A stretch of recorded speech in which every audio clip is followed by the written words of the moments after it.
Less than 48 hours removed from our last bout of snow, and the grass, not even showing any signs of what's remaining there outside of Television City, as the sunshine has taken its effect. Now, every now and then you still see some shaded areas, you see a little white on the ground, but I really think by the time the afternoon's all said and done, let that sun shift a little bit, it'll all be gone. Now, we sit in the low 40s. We got a couple more degrees to go. Remember, we've peak heating hours probably about between 3 and 4 p.m.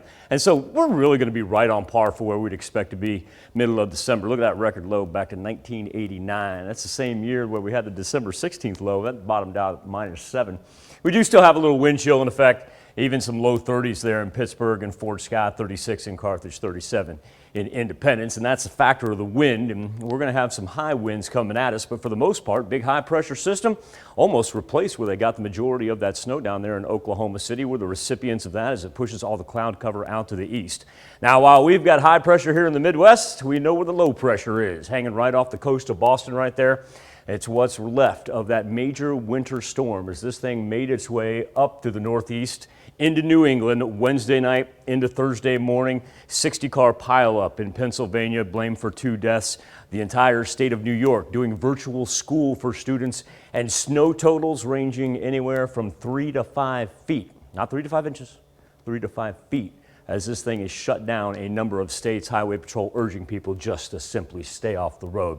There's the result of the low pressure as indicated by the jet stream. Now, we turn out to the west.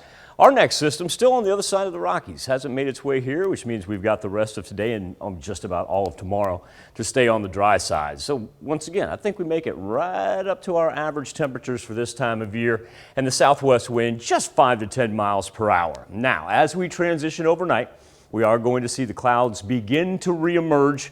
Nice thing is about that, keeps us from dropping down into the low 20s like what we've had past couple of days. Wind chills, therefore, when you get ready to take off for work, if you got to be out early, when the kids take off for the bus or whatnot, probably feeling about like high 20s, low 30s, not too bad at all.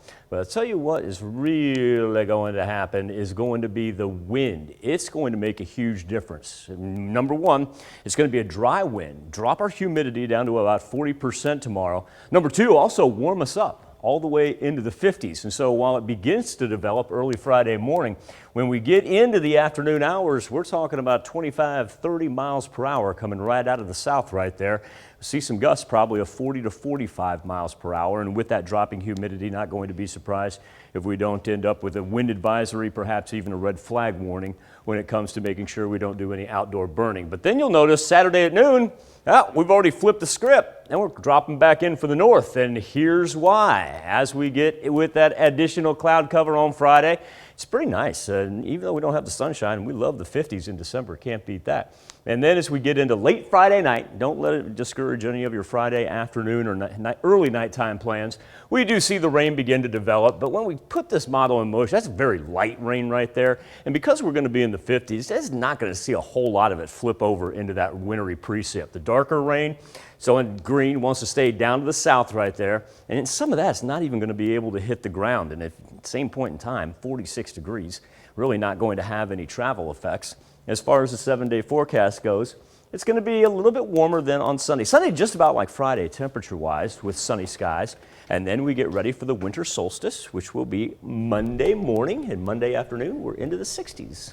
Hey, and no complaints. I can handle 60 degrees for the first official day of winter. Yeah, I mean, it really, if you look at our next shot, we're even talking about a wintry mix isn't until next Wednesday. We'll take it. All right, thanks, Michael.